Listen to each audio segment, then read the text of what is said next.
everybody, Susanna Anderson here with the Are They All Yours blog at StephenAndersonFamily.com. I wanted to bring you up to speed with just a major thing that has been going on in our personal life. And basically, about a month ago, with the weather finally cooling down, I did some home improvement projects. I redid the girls' room, I redid the boys' room, and in doing so, my friend Shasta was over and helping me, and I mentioned to her that I wanted to replace the floors in the main part of our house where the kitchen and the living room and the hallway and the office are. And I said I was just waiting to get my kitchen cabinets replaced because I didn't want to tear out floors and then put down floor around cabinets that I was going to replace.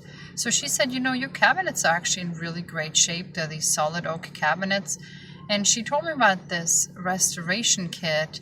It's like a cabinet restaining kit from Rust-Oleum, and she said that's only $75 and has some great reviews. So I looked into it and I thought, you know, I can do that. It's a lot of work, but it's not complicated. So I decided that instead of getting new cabinets, which my cabinets were in okay shape, I would instead paint the ones that we currently already had. So then as I was at the store,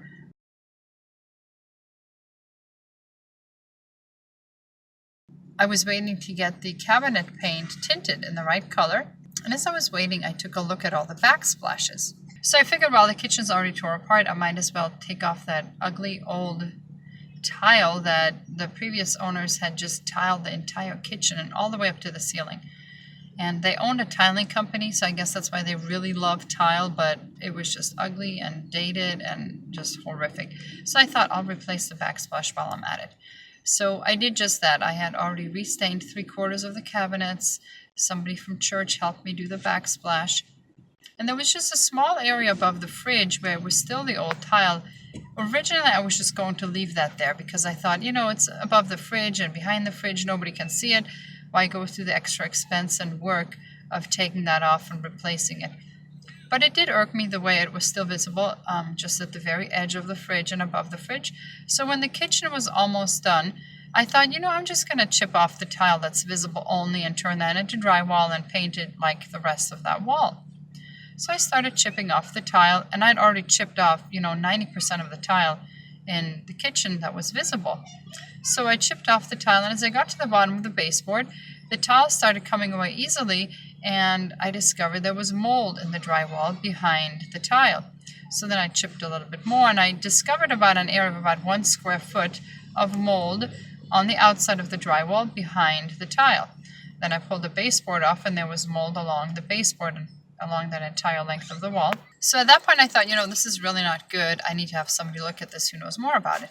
My husband was traveling for preaching at that time, so a gentleman from our church, the same one who helped me with the backsplash, came over and he opened the drywall, and that particular wall is between my kitchen and my bathroom. And he opened the drywall up a little bit more, and he showed me pictures that inside that wall, the drywall on both sides had mold. So he said, you know, this has to be done by a mold removal company. And he taped over it with, you know, like plastic film, and he said, you need to call the mold remediation company. And I did, and from there, that was about a week ago. That was Thursday last week that we discovered the mold. Friday, so a week ago exactly today, that I started talking with the mold remediation specialist and the insurance. And the insurance is a whole different story. Basically, initially they said they wouldn't cover anything. They said, well, you have a mold limit of $2,500 and your deductible is $2,500, so we won't be covering anything. Well, I was very disappointed in that. I've been paying homeowners insurance for 14 years now. Our homeowners insurance and car insurance are both through Geico, and we've always had great service with them when we had a car insurance claim. So I was very surprised that their homeowners insurance, which they sub out to a company called Homesite, that it was just such terrible service. The lady basically said, well, you're lucky you even have mold coverage. Most people don't. And, you know, initially I'd been told that our lodging, while we had to move out, would be covered. And then she said, no, it's not covered. So basically, it was a big headache all weekend long. We were under the impression, well, this is all for us to pay. and nothing is going to be fixed except what we're paying to get fixed. And we knew we had to get it done professionally, and that we're looking at astronomical amounts. So I did call Geico back and said, I don't understand why it's not covered if the damage was unbeknownst to us. We figured out that there was a leak in that wall that we were unaware of that had caused the mold, and we suspected that it might be coming from the roof, only because about a week before all this happened, we had a major, major downpour. And in that downpour, there were some drips coming from my kitchen ceiling along where the counter is. And that was a first. We'd never seen anything like that before in a house. So I thought it was just a fluke. Maybe the wind came at a different angle. It was just a torrential downpour. So I thought, nah. But then with the mold, we figured, there must be a leak that we were unaware of. It only became obvious in this deluge and had been festering mold in that wall. So I called Geico and I said that I felt just very severely disappointed that they were not covering this water damage that actually caused the mold damage.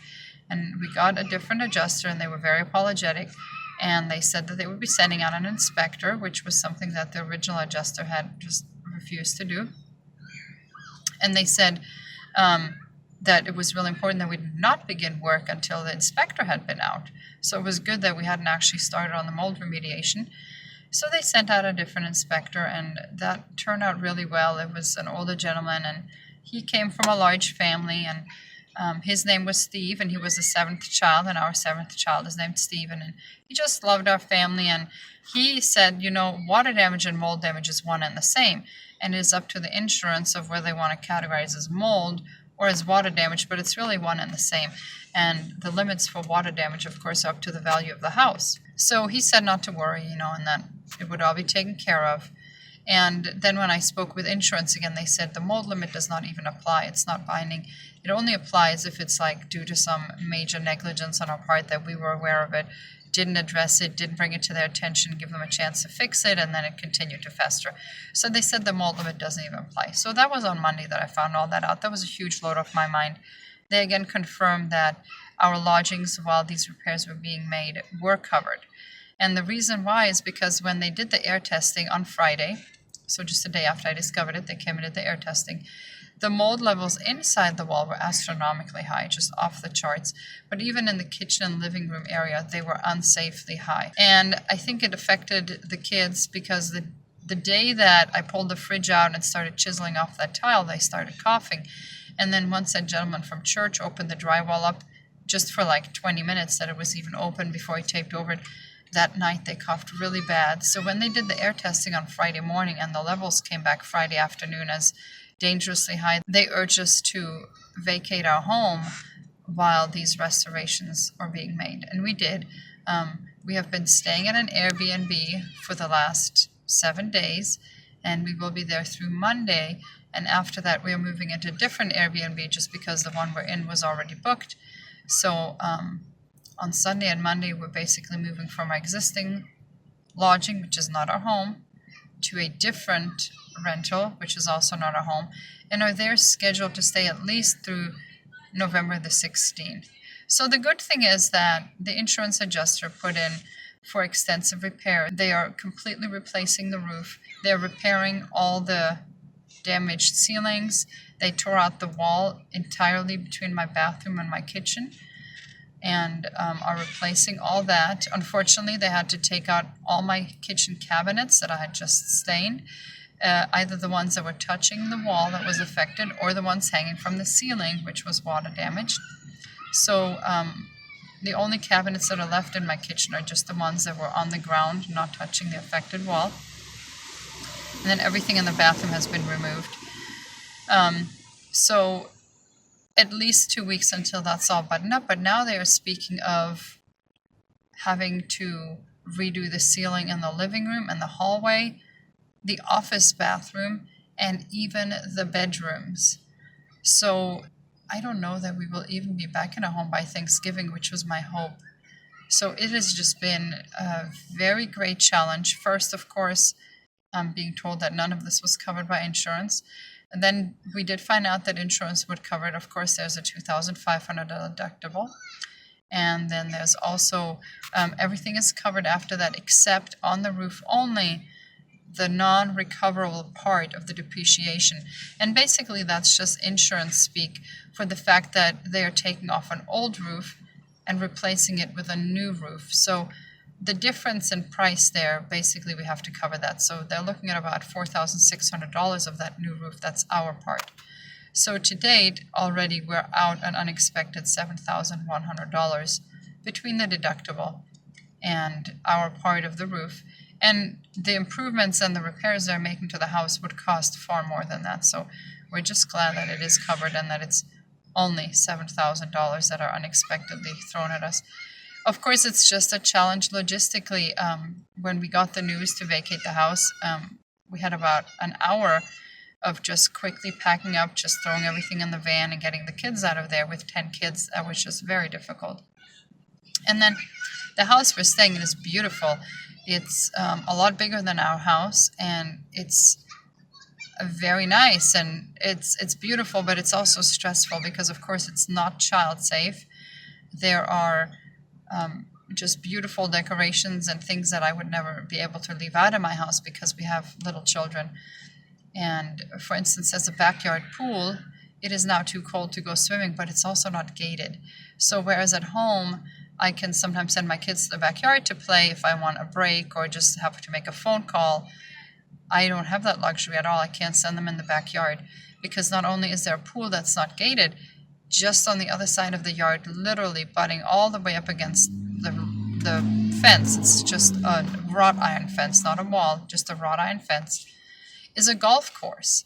And there are people out there golfing all day, every day right now, and golf balls are regularly coming through that wrought iron fence and going into our backyard. So of course I'm afraid that the kids will get hit or that somebody will see the kids playing next to a pool supervised by a teenager, and they might be concerned about that, as I would be too. So I just don't feel safe sending them in the backyard. And then the front yard is rather small. It's on a busy street, and it's all older people, so I don't think they want our kids loudly riding their scooters up and down the sidewalk and having fun screeching, things like that. So it's been really stressful just keeping the kids contained inside this non-child-proof home with all these beautiful decorations. For instance, last night, one of the kids was sitting in a sofa that kind of turns, and as they were sitting there working on writing something, they were slowly turning that sofa chair, and unbeknownst to them, there was a table next to this turning sofa chair. And they weren't wild or anything, they were just literally turning it just super slowly. But the chair butted up against this end table and knocked the end table over. And the end table just had a glass top sitting on it. It was not attached in any way. It was just a fancy coffee table with a glass top sitting on it.